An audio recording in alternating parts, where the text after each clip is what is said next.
नमस्कार, मैं Ankur Bhardwaj, lecturer computer science MMIT Amroha. आप सभी का आज के इस लेक्चर में स्वागत करता हूं। और जिस विषय के बारे में हम बात कर रहे हैं वो है पाइथन प्रोग्रामिंग। तो डिप्लोमा 5th सेमेस्टर के लिए हम पढ़ रहे हैं, CSIT 5th सेमेस्टर में हमारा सब्जेक्ट है। और हम प्रीवियस ईयर के क्वेश्चंस जो हैं वो रिव्यू कर रहे हैं एक बार, जो बोर्ड ने पूछे हुए हैं। तो 3 क्वेश्चन हम अभी तक देख चुके हैं। अब चौथे क्वेश्चन की तरफ चलते हैं अपने। चौथा क्वेश्चन जो है हमारा, that is differentiate between break and continue statement in Python. ठीक है, ब्रेक स्टेटमेंट और कंटिन्यू स्टेटमेंट क्या होता है उसके बीच में डिफरेंस बताना है हमें। तो ब्रेक और कंटिन्यू स्टेटमेंट जो है ये सी लैंग्वेज में भी होता है हमारा। तो यहाँ भी देख लेते हैं, यहाँ भी हैं दोनों स्टेटमेंट।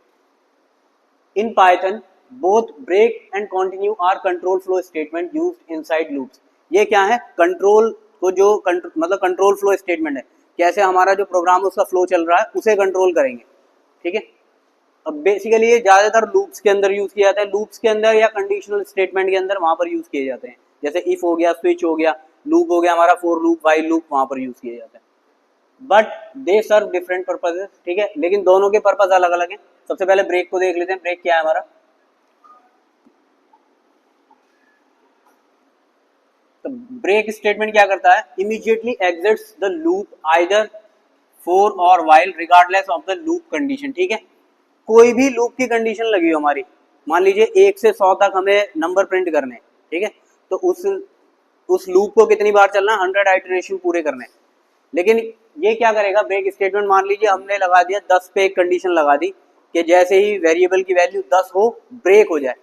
तो ये क्या करेगा, जैसे ही वेरिएबल की वैल्यू 10 होगी मतलब वो कंडीशन सेटिस्फाई होगी, तो ये 10 स्टेप चल के ही बाहर आ जाएगा लूप से।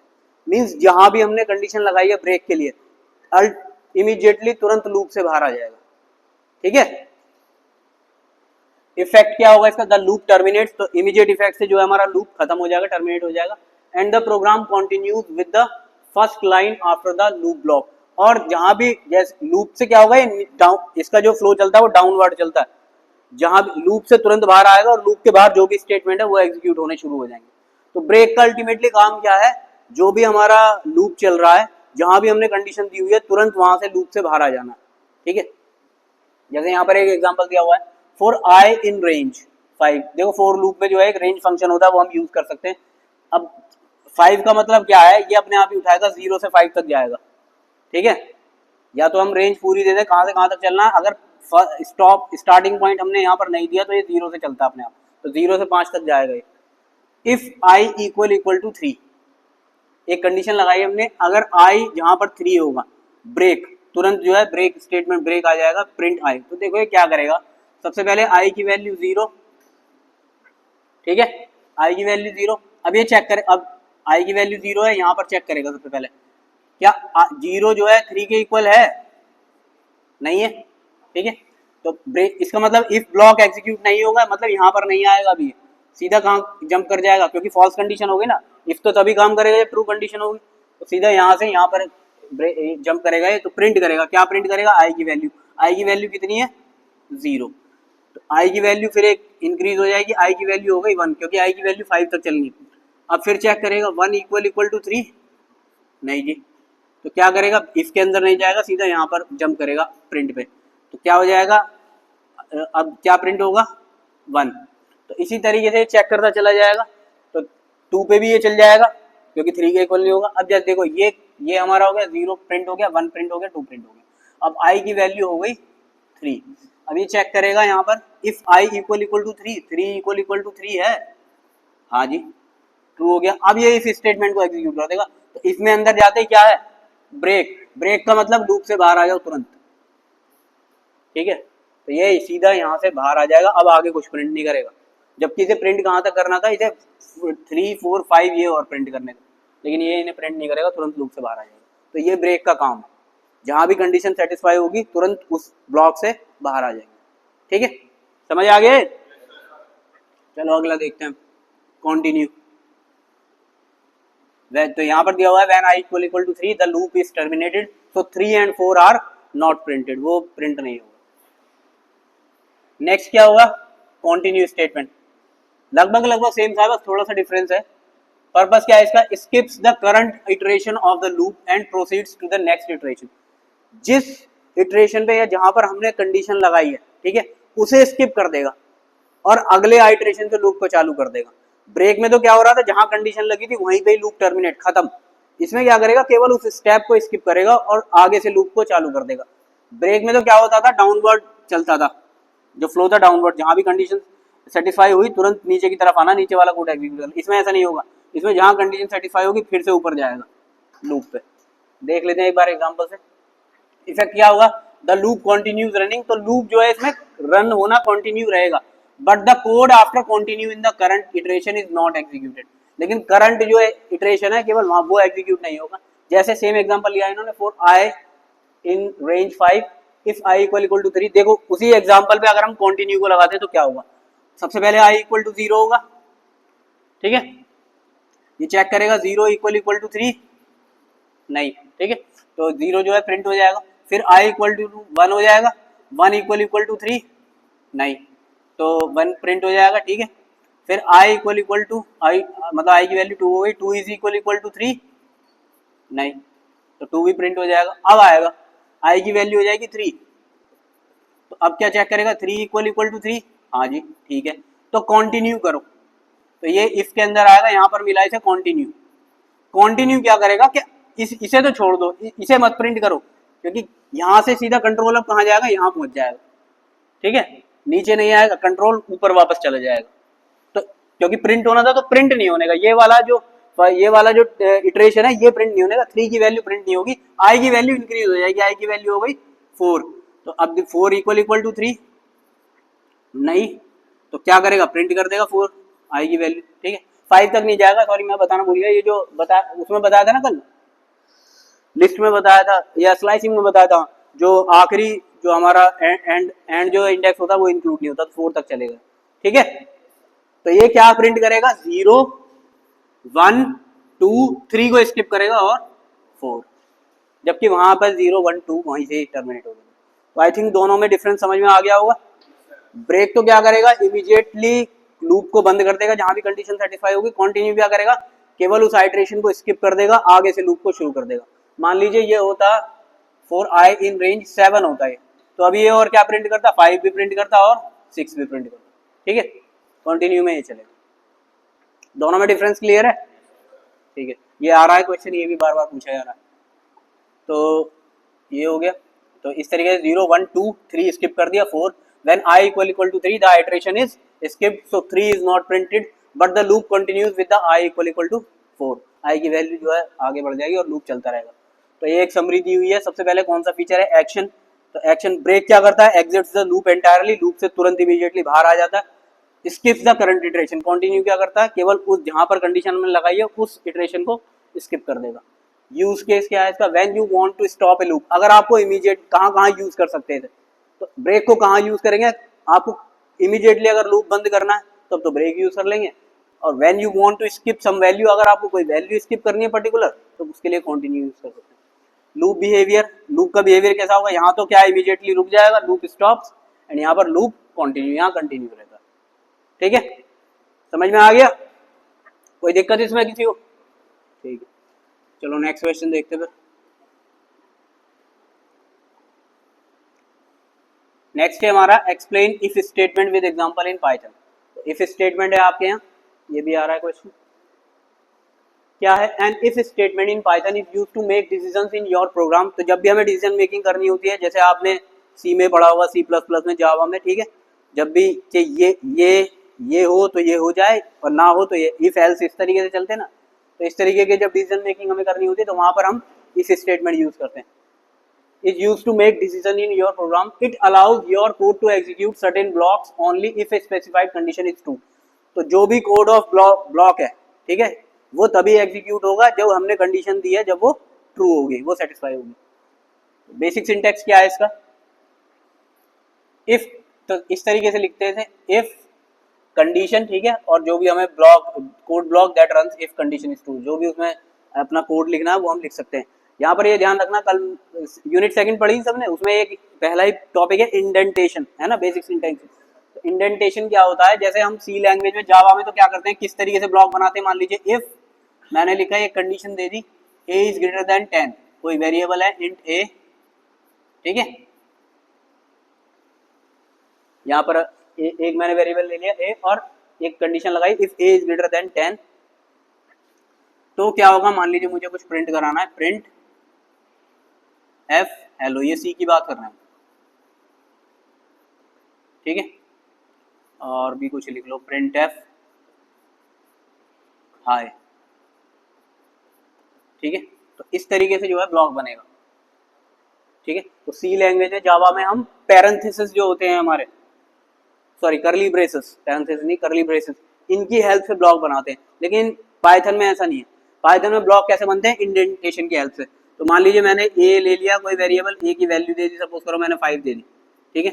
अब कंडीशन लगाई इफ, तो यहाँ पर ब्रैकेट भी यूज नहीं किया था कंडीशन के लिए, क्या करना है, एक स्पेस देना है, एक मैंने कंडीशन लगा दी, मान लीजिए ए इज लेस देन 2, ये मैंने कहा अगर, और यहाँ पर ये कॉलन लगता है इस तरीके से, ठीक है, कॉलन यूज किया था। और अब मुझे ब्लॉक डिफाइन करना है इसका, तो मैं यहाँ पर ये करली ब्रेसेस यूज नहीं करूंगा, इंडेंटेशन यूज किया था। इंडेंटेशन का मतलब क्या है, या तो एक टैब लगा दीजिए आप, या 4 स्पेस दे दीजिए। तो मैं 4 स्पेस के बाद अगले यहाँ से 1 2 3 4, ये 4 स्पेस दिए। अब यहाँ से मैं लिखना शुरू करूंगा, प्रिंट हेलो, ठीक है, इसमें यहाँ प्रिंट हाय, तो इस तरीके से चलेगा। तो समझ में आ रहा है ना, मतलब एक इंडेंट दे करके, अब ये पता चल रहा है ये जो कोड है ये इसके अंदर है, ठीक है। मान लीजिए इसके बाद मुझे एल्स कंडीशन लगानी है, तो एल्स क्या होगा, यहाँ पर फिर दोबारा से जो इफ का इंडेंट है वहां पर एल्स आएगा, और एल्स का जो कोड लिखा जाएगा वो फिर से सेम इंडेंट पे जाएगा, एक टैब दे करके यहाँ से शुरू होगा। तो समझ आया ना, ब्लॉक कैसे डिफाइन करते हैं हम इसमें पाइथन में, इंडेंटेशन की हेल्प से करते हैं, इसे बोलते हैं इंडेंटेशन। या तो 4 व्हाइट स्पेस दे दो या एक टैब लगा दो, ठीक है। यहाँ पर करली ब्रेसेस इस तरीके से ये हम यूज नहीं करेंगे, और कंडीशन के बाद ये कॉलन यूज होता है, यहाँ पर ये इसका सिंटेक्स है, बेसिक सिंटेक्स है, ठीक है। तो यहाँ पर इस तरीके से लगाया इन्होंने, तो यही बताया इफ कंडीशन, ठीक है, और फिर एक इंडेंट दे करके ब्लॉक शुरू हो जाएगा, कोड शुरू हो जाएगा। तो एक एग्जांपल लिया, जैसे इन्होंने एक वेरिएबल ले लिया एज, इसकी वैल्यू है 20, तो ये इंटीजर वेरिएबल हो गया। एक कंडीशन लगाई if age is greater than equal to 18, ठीक है। तो अब इंडेंट दिया यहाँ पर, ठीक है, तो क्या प्रिंट हो, यू आर एन एडल्ट। तो ये कंडीशन सेटिस्फाई हो रही है क्या, बताओ, हो रही है भाई, इक्वल टू तो नहीं है लेकिन ग्रेटर तो है, 20 जो है ग्रेटर है, तो क्या आउटपुट आएगा, यू आर एन एडल्ट। तो एक्सप्लेनेशन यही है इसकी, the condition age is greater than equal to checks if value of age is greater than और इक्वल टू 18, तो इक्वल टू तो नहीं है लेकिन ग्रेटर है, since age is 20 which is true for the condition, तो क्या हो जाएगी कंडीशन यहाँ पर ट्रू हो जाएगी। The code inside the if block runs and prints you are an adult, तो ये आउटपुट हमारे पास आ जाएगा, ठीक है। अब नेक्स्ट है हमारा विद एल्स एंड एलिफ। देखो यहाँ पर जैसे सी लैंग्वेज में होता था इफ, नेस्टेड इफ, अगर कई सारे इफ हमें लगाने, मान लीजिए एक कंडीशन यहाँ लगा दी फिर अगली कंडीशन लगानी, तो क्या यूज करते थे हम, else if, else if use होता था ना। तो यहाँ पर ब्लॉक कोड लिख दिया, फिर एक और कंडीशन लगानी है तो क्या करेंगे, फिर से एल्स इफ, ये कितने ही लगा सकते हैं हम, ठीक है, एल्स इफ ये लेटर बनती जाती है, सीडी बनती जाती है, और लास्ट में जब सारी कंडीशन, अगर कोई भी कंडीशन नहीं सेटिस्फाई होगी तो हम क्या करेंगे लास्ट में एल्स, जब कोई कंडीशन सेटिस्फाई नहीं होगी तो ये एग्जीक्यूट होगा। तो यहाँ पर थोड़ा सा डिफरेंस है बस, जो एल्स इफ है उसे यहाँ पर क्या बोलते हैं हम, एलिफ, इस तरीके से लिखते हैं एलिफ, और शॉर्ट कर दिया, ठीक है। तो यहाँ पर एक हमने वेरिएबल लिया हुआ है एज, एज की वैल्यू करती है हमने 15, तो फर्स्ट कंडीशन लगाई if age is greater than equal to 18 print you are an adult, फिर अगली कंडीशन लगाई elif age is greater than equal to 13 print you are a teenager, और फिर लास्ट जब अगर ये दोनों कंडीशन नहीं सेटिस्फाई होती देन ये डिफॉल्ट प्रिंट होगा else print you are a child. तो बताओ यहाँ पर क्या प्रिंट होगा, एज की वैल्यू 15 है, कौन सी कंडीशन सेटिस्फाई हो रही है, ये वाली हो रही है ना, हाँ, क्योंकि 15 की वैल्यू 13 से बड़ी है लेकिन 18 से तो छोटी है, तो यू आर ए टीनेजर, ये हमारे पास आउटपुट आ जाएगा। क्लियर है इफ स्टेटमेंट, किस तरीके से डिक्लेयर करना है, किस तरीके से बनाना है, ठीक है। यहाँ पर करली ब्रेसेस नहीं यूज करते, ये ध्यान रखना, बस इंडेंटेशन की हेल्प से जो है हम अपना ब्लॉक बनाते चले जाते हैं। एल्स इफ को यहाँ पर एलिफ बोलेंगे, एल्स इफ नहीं यूज होगा, एल्स की वैल्यू, एल्स जो है वो एल्स ही है, ठीक है। चलो फिर नेक्स्ट क्वेश्चन देखते हैं। नेक्स्ट क्या है हमारा, explain different type of operators used in Python. तो पाइथन में कौन कौन से ऑपरेटर हैं हमारे, जैसे हर लैंग्वेज में ऑपरेटर होते हैं, सी में भी पढ़े होंगे आपने, जावा में भी पढ़े होंगे, arithmetic operator, logical operator, relational operator, इस तरीके से डिफरेंट डिफरेंट टाइप के ऑपरेटर पढ़े होंगे, तो ऐसे ही पाइथन में भी है। तो इन Python operators are special symbols और keyword that perform operations on values और वेरिएबल। तो जो भी हमारे वेरिएबल है या वैल्यूज हैं, ठीक है, उन पर कोई भी हमें ऑपरेशन परफॉर्म करना है, मान लीजिए एडिशन करना है, सब्ट्रैक्शन करना है, अभी जैसे ग्रेटर देन चेक किया है, लेस देन चेक किया, तो अलग, तो अगर हमने सब्ट्रैक्शन एडिशन किया तो ये क्या अर्थमेटिक ऑपरेशन है, greater than less than equal to check किया, ये क्या है, रिलेशनल ऑपरेशन है। तो इस तरीके के अगर हमें ऑपरेशन यूज करने हैं तो उसके लिए हम क्या यूज करते हैं, ऑपरेटर्स यूज करते हैं। These operations are categorized into several types based on their functionality। तो उनकी फंक्शनैलिटी के आधार पर हम अलग अलग टाइप के जो हमारे ऑपरेटर हैं, here is a detail explanation of different type of operators in Python. तो सबसे पहले जो है हमारा वो है अर्थमेटिक ऑपरेटर। तो हमें अगर अर्थमेटिक ऑपरेशंस लगाने हैं अपनी एक्सप्रेशन में, अपनी वैल्यूज पर, तो उसके लिए हम अर्थमेटिक ऑपरेटर्स यूज करते हैं। तो सबसे पहले प्लस ऑपरेटर है एडिशन, तो इस तरीके से 3 + 2 5, ठीक है। नेक्स्ट है हमारा सब्ट्रैक्शन, घटाने के लिए अगर हमें यूज करना है, मल्टीप्लिकेशन एस्ट्रिक साइन यूज करते हैं, ठीक है। डिवीजन यहाँ पर दो तरीके का होता है, एक तो होता है फ्लोट डिवीजन या कहते हैं डेसिमल डिवीजन, और एक फ्लोट डिवीजन। दोनों में क्या डिफरेंस है, देखो अगर हम नॉर्मल जैसे सी में होता है नॉर्मल, अगर ये डिवीजन लगाते हैं 10/2 इस तरीके से, तो ये हमेशा जो है आंसर डेसिमल में देगा। इसका आंसर क्या आएगा 5.0। अगर मैं करूँ 4/2 तो इसका आंसर क्या आएगा बाय डिफॉल्ट 2.0। डेसिमल पॉइंट में ही आंसर देगा ये हमेशा। लेकिन ये जो डबल डिवीजन है जिसे हम फ्लोट डिवीजन बोल रहे हैं, ये क्या करता है, ये इंटीजर वैल्यू देगा हमेशा, ठीक है, ये वैल्यू हमेशा इंटीजर देगा। जैसे 10/2 अगर करूँ तो ठीक है, चलो 5 आ जाएगा, कोई दिक्कत नहीं। लेकिन अगर मैं करूँ 5/2 तो क्या आंसर, सॉरी डबल है, तो क्या आंसर आएगा 2, ठीक है। ये हमेशा इंटीजर वैल्यू देगा, जबकि इस केस में क्या होता, ये आता अगर मैं 5/2 करता यहाँ पर तो क्या होता 2.5, ये पूरा आंसर देता। तो ये ध्यान रखना, दो तरीके के डिवीजन है, एक ये सिंपल डिवीजन है और एक इसे बोलते हैं फ्लोट डिवीजन, जो हमें इंटीजर वैल्यू देगा हमेशा, ठीक है। एक मॉडुलो ऑपरेटर हो गया, वो ये क्या देता है, ये हमें रिमाइंडर देता है, जैसे सी में होता है ऐसे ये भी रिमाइंडर देता है। तो अगर मैं ये लगाऊं 5 मोडुलो 2 तो इसका आंसर क्या आएगा, ये देगा रिमाइंडर, क्या आंसर आएगा 1, ठीक है, क्योंकि ये रिमाइंडर देगा हमें। वो दोनों तो कोशेंट देते हैं हमें और ये देता है रिमाइंडर, मॉडुलो ऑपरेटर इसे बोलते हैं। और एक है हमारा ये डबल एस्ट्रिक, ये होता है एक्सपोनेंशियल, पावर के लिए जो यूज करते हैं। जैसे सी में ये ऐसे यूज होता था, इस तरीके से कैप सिंबल यूज होता है, लेकिन यहाँ पर क्या है, ये है डबल एस्ट्रिक। तो अगर मैं ये लिखूं तो 5 डबल एस्ट्रिक 2, तो इसका मतलब क्या है 5 स्क्वायर, मतलब आंसर क्या आएगा 25। अगर मैं ये लिखूं 2 डबल एस्ट्रिक 5 तो इसका मतलब क्या है 2 की पावर 5, आंसर इज 32, ठीक है। तो ये स्पेशल ऑपरेटर है यहाँ पर डबल एस्ट्रिक, एक्सपोनेंट के लिए यूज होगा, ध्यान रखना, ठीक है। तो ये हमारे हो गए अर्थमेटिक ऑपरेशंस। इसके बाद नेक्स्ट देखते हैं कंपैरिजन या रिलेशनल ऑपरेटर्स। तो कंपेयर करने के लिए ये दो ऑपरेटर यूज किए जाते हैं। ये क्या देते हैं, हमेशा ट्रू या फॉल्स वैल्यू रिटर्न करते हैं हमें। तो सबसे पहले इक्वल टू, तो डबल इक्वल टू का अगर साइन लगाते हैं ये इक्वालिटी चेक करता है, और इस तरीके से ये एक्सक्लेमेशन साइन और इक्वल टू लगाते हैं तो ये क्या है नॉट इक्वल टू चेक करता है। Greater than, less than, greater than equal to, less than equal to, तो ये हमारे क्या है सारे रिलेशनल ऑपरेटर हैं, ठीक है। तो अगर कंडीशन ट्रू है तो आंसर ट्रू आ जाएगा, और अगर फॉल्स हो जाती है वो कंडीशन तो फॉल्स आंसर आएगा। जैसे यहाँ पर लिखा 5 इक्वल टू 5, हाँ जी 5 के इक्वल है, true. 4 is not equal to 3, ये भी ट्रू है, भाई 4 3 के बराबर नहीं है, ट्रू है। 6 इज ग्रेटर देन 2, ट्रू है। 3 इज लेस देन 5, ये भी ट्रू है। इन्होंने तो खैर सारे ट्रू दे दिए। मान लीजिए हम ये लिखते 3 इज नॉट इक्वल टू 3, तो इसका आंसर क्या आता फिर फॉल्स, ठीक है। हम ये लिखते 5 इज लेस देन 3, तो आंसर क्या आता फॉल्स, ठीक है।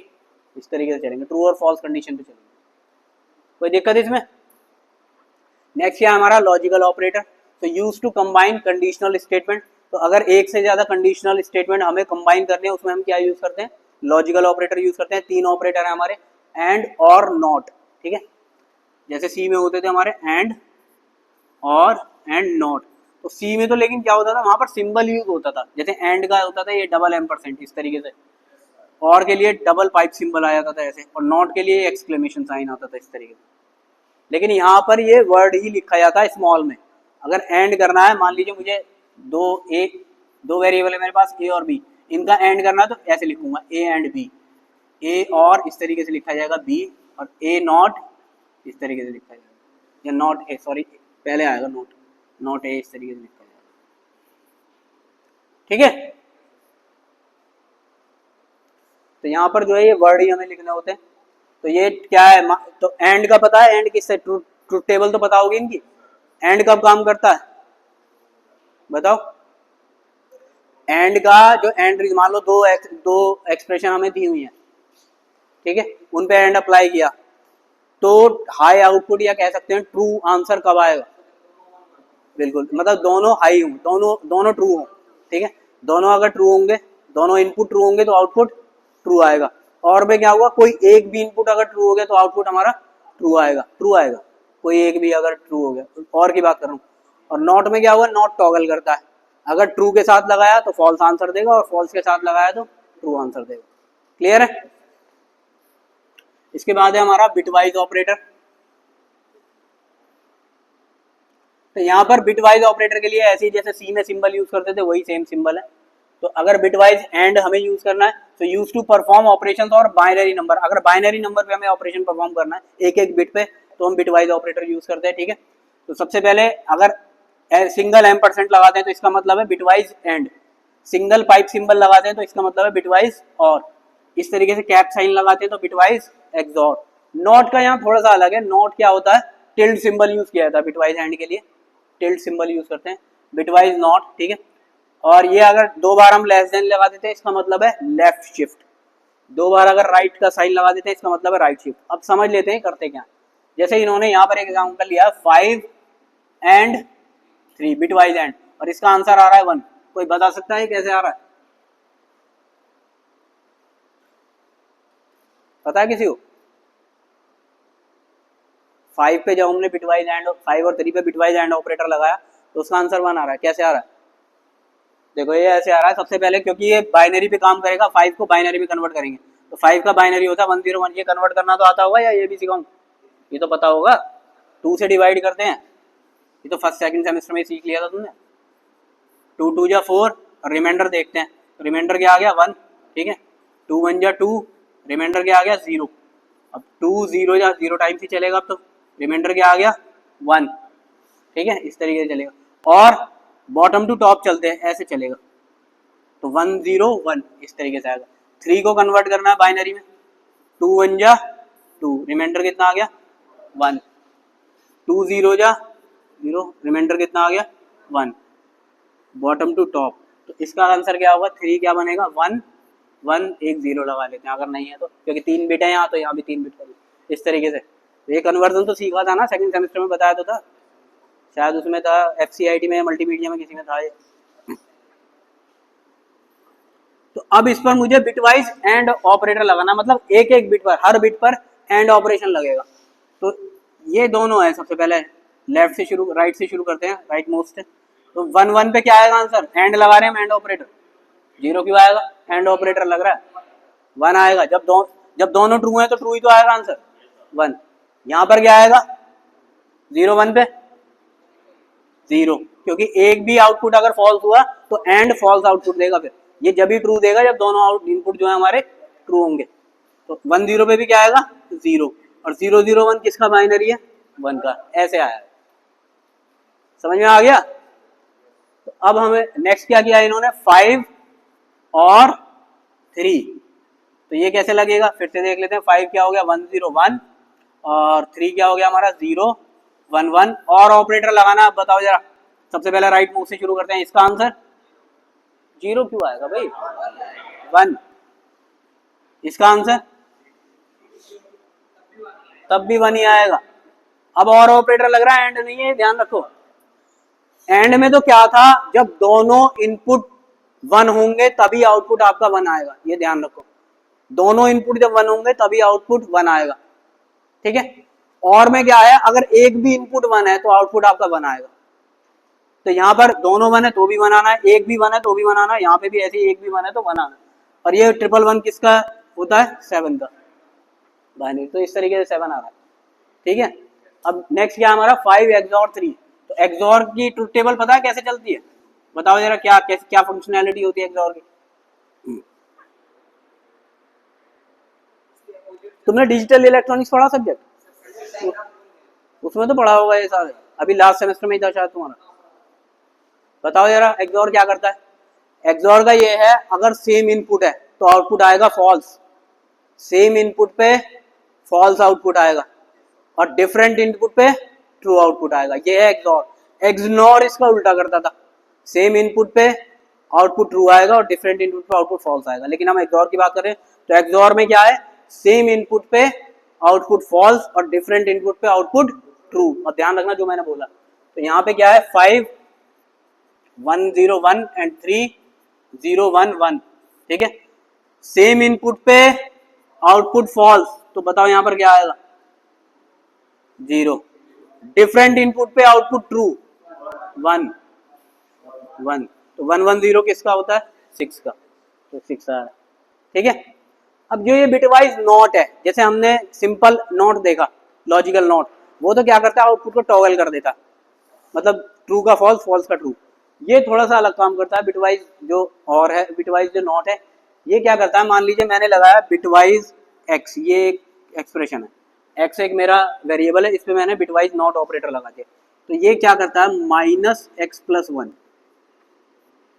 ये आंसर आएगा इसका, ठीक है। अगर मैंने लगाया बिटवाइज नॉट ऑफ x तो इसका आंसर क्या आएगा माइनस ब्रैकेट में x+1।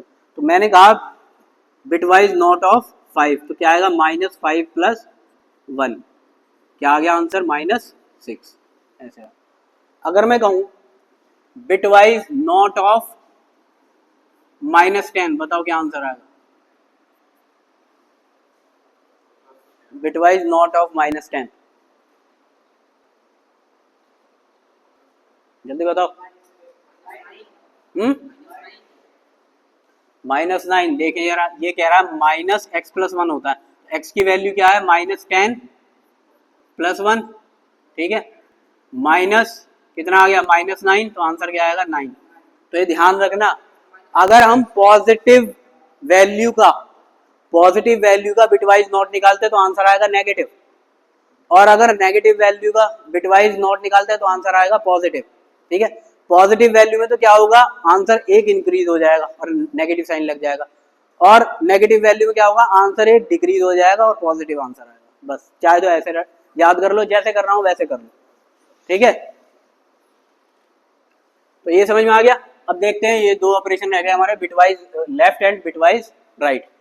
तो बिटवाइज लेफ्ट का क्या मतलब है, अगर मैं लिखता हूं a bitwise left by b, और एक हो गया a bitwise right by b, तो इसका मतलब होता है बेटा a into 2 raise to the power b, और इसका मतलब होता है a by 2 raise to the power b, ठीक है।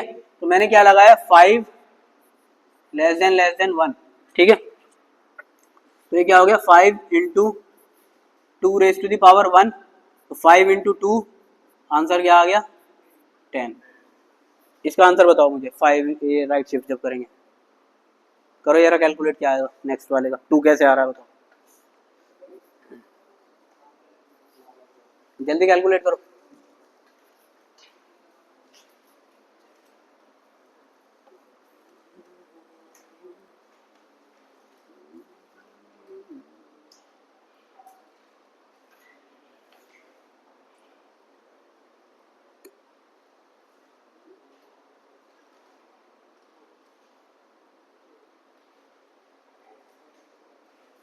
भैया क्या हो जाएगा, ये 5 2.5 नहीं आने का, इंटीजर आंसर ही आएगा 5, तो ये क्या हो जाएगा 5 by 2 raise to the power 1, तो 5 बाय 2, तो 2 2 जा हमेशा इंटीजर आंसर ही आएगा, 2 2 जा 4, क्वोशंट आएगा 2, इस तरीके से आ रहा है, ठीक है। कोई दिक्कत इसमें किसी को, समझ में आ गए सारे ऑपरेटर कैसे काम कर रहे हैं, ठीक है।